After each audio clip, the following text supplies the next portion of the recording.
మేము మీడియా మిత్రులకి అందరికీ నమస్తే.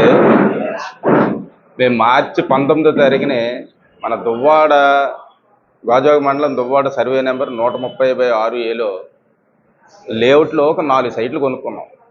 4 సైట్లు ఒక సైట్ వాళ్ళు ఉంచుకుంటున్నారు, సరే అని 3 సైట్లు మేము కొనుక్కొని అగ్రిమెంట్ చేయించుకున్నాం. మేము దాని తాలూకా అగ్రిమెంట్లు ఏమన్నా దాని తాలూకా అగ్రిమెంట్లు మేము చేయించుకున్నాం.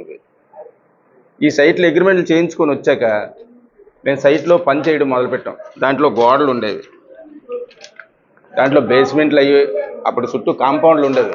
ఈ కాంపౌండ్లు అన్నీ తీసి మేము డౌన్ అయిపోయిందని గ్రావెల్ వేయించాం. మొత్తం అంతా గ్రావెల్ వేయించి ఒక 13 రోజుల వరకు పని చేసాం. మేము ఇలా ఉండేది సైట్. అప్పుడు గ్రావెల్ వేసిన తర్వాత 13 రోజులు పని చేసిన తర్వాత ఈ గంటల ముసలాయి వారసులని మేము అయినా సరే మేము కొనుక్కున్న తర్వాత వాళ్ళలో కొంతమందికి ఫోన్ చేసి చెప్పాం. మేము అడిగాం. మేము ఈ కొనుక్కొచ్చాను, కొనకముందు అడిగాం, కొన్న తర్వాత కూడా అడిగాం.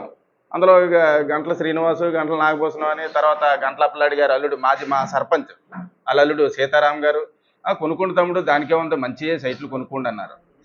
కొనుక్కోమన్న గారు మనం కొన్నాం, లేకపోతే కొనం. కొన్ని తర్వాత కూడా వచ్చారు, సరే కొనుక్కోండి మీదే కదా చేసుకోండి అయితే అన్నారని మనం పని చేసుకోవడం మొదలుపెట్టాం. ఓ 13 రోజులు పని చేసిన తర్వాత మళ్ళీ కొంతమంది వచ్చారు. ఎవరో గంటల లోకరాజు, గంటల త్రినాథ్, ఈ గంటల నాగమణి, వీళ్ళందరూ వచ్చి ఈ సైటు ఇదంతా మీది కాదు, ఆ చివరిని మాకు ఒక సైట్ ఉంటుంది అమ్మ, దానికే ఉంది, సర్వే చేసుకొని మీ సైట్ అయితే మీరు తీసుకోండి అమ్మా, మీరు ఎంత కొనుక్కుంది అంతే మాకు వర్తిస్తుంది తప్పించి కొన్నదానికి మేము ఏం చేయలేం కదా మేము చెప్పడం జరిగింది. సాయంత్రానికి మళ్ళీ ఏం చేశారు, మరుసటి రోజుకి ఇదంతా మాదే అని పెట్టారు. ఇదంతా మాదే అని పెట్టి మమ్మల్ని కొట్టడానికి రెడీ అయిపోయారు. మీతోటి మాకు గొడవ ఎందుకని మేము పోలీస్ కంప్లైంట్ ఇవ్వడం జరిగింది. ఎప్పుడు ఇచ్చాం పోలీస్ కంప్లైంట్? 12/13 కంప్లైంట్ ఇస్తే 12/13 కంప్లైంట్ ఇచ్చిన తర్వాత వాళ్ళు ఏం చేశారు, మా మీద మళ్ళీ మరుసటి రోజు ఇచ్చారు కంప్లైంట్. 14వ తారీఖుని 14వ తారీఖుని కంప్లైంట్ వాళ్ళు ఇచ్చిన తర్వాత సిఐ గారు ఏం చెప్పారు, మరి మీకు గొడవ అంతే, మరి సైట్లోకి వెళ్ళకుండా మీరు ఏం చేస్తారంటే నేను ఎంఆర్ ఆఫీస్కి రాస్తానని తహసీల్దార్ గారికి రాశారు. తహసీల్దార్ గారు రాస్తే సర్వే రిపోర్ట్ వచ్చే వరకు మీరు అక్కడికి వెళ్ళొద్దంటే సర్లేండి అని మేము ఊరుకున్నాం. మేము పోలీస్ స్టేషన్లో అక్కడికి వెళ్ళి పోలీస్ స్టేషన్ కంప్లైంట్ ఇస్తే ఇక్కడ పని వాళ్ళు ఎట్టి అడ్డుగా పోళ్ళు బాతినారు మళ్ళీ నాలుగు అడ్డుగా. అప్పుడు అది సర్వే రిపోర్ట్ వచ్చిన తర్వాత ముందు ఎవరో ఒక తహసీల్దార్ గారు మేడం గారు ఉండేవారు, శ్రీవల్లి మేడం గారని ఉండేవారు. ఆవిడిచ్చిన రిపోర్ట్ ఇది. ఆవిడిచ్చిన రిపోర్టు రైతులకి ఎటువంటి సంబంధం లేదు, అది 1976కి లేఅవుట్ అది అని ఆవిడ, ఇది అనాథరైజ్ లేఅవుట్, అప్పటికే ఇది రైతుల భూమి కాదు, వాళ్ళు వ్యవసాయాలు కానీ పలసాయాలు కానీ చేయలేదని, అవసరం అయితే మీరు చూసుకోవచ్చు, అది అట్టేలు పెడితే మీకు వస్తుంది, మేము అబద్ధం ఆడి చేయడానికి ఏం లేదు. ఆ తర్వాత ఈ రిపోర్ట్ వచ్చిన తర్వాత సిఐ గారు మళ్ళీ పిలిచారు, ఉపయోగలేని రిపోర్ట్ ఎలాగో తలగే చేస్తూ ఉన్నారు. ఈ సర్వేకి వచ్చిన రోజుని 40 మంది ఆడవాళ్ళు మగవాళ్ళు వచ్చేసి మేదన కర్రలో కత్తులు కొట్టుకుని కారాలు కొట్టిస్తే మేము 4 ఉన్నాం. ఇదే టీలతో గొడవ ఎందుకురా బాబు, ఈ తల్ల మనకి ఎప్పుడు లైఫ్లో ఎప్పుడు మనం ఈ పాటలు పడలేదు, మనకి ఎక్కడ చెడ్డ పేరు లేదు, మనం ఎవరితో గొడవలే పడలేదని పక్క పోయాం. మేము వాళ్ళే సర్వే చేయించుకుంటారు. సర్వే రిపోర్ట్లు కూడా నమ్మలేదు. మళ్ళీ సిఐ గారు ఏం చేశారు, మళ్ళీ సర్వే చేయించారు. మళ్ళీ సర్వే చేయించి మళ్ళీ ఈ రిపోర్ట్ వచ్చింది. ఇప్పుడున్న ఎంఆర్ఓ గారు చేశారు.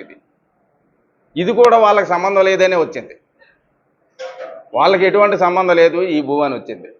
సర్లే అని మళ్ళీ మేము పోలీస్ స్టేషన్కి వెళ్తే, పోలీస్ స్టేషన్కి వెళ్ళిన తర్వాత సార్ మరి ఏం చేస్తారు సార్, మళ్ళీ మాకే వచ్చింది కదండి పేపర్ కన్నా, మరి ఏం చేద్దాం సార్ అని అడిగాం. మేము సరే అలా ఫోన్ చేస్తే రారే, వారం రోజులు ఫోన్ చేశారు పాప మా ఆయనను.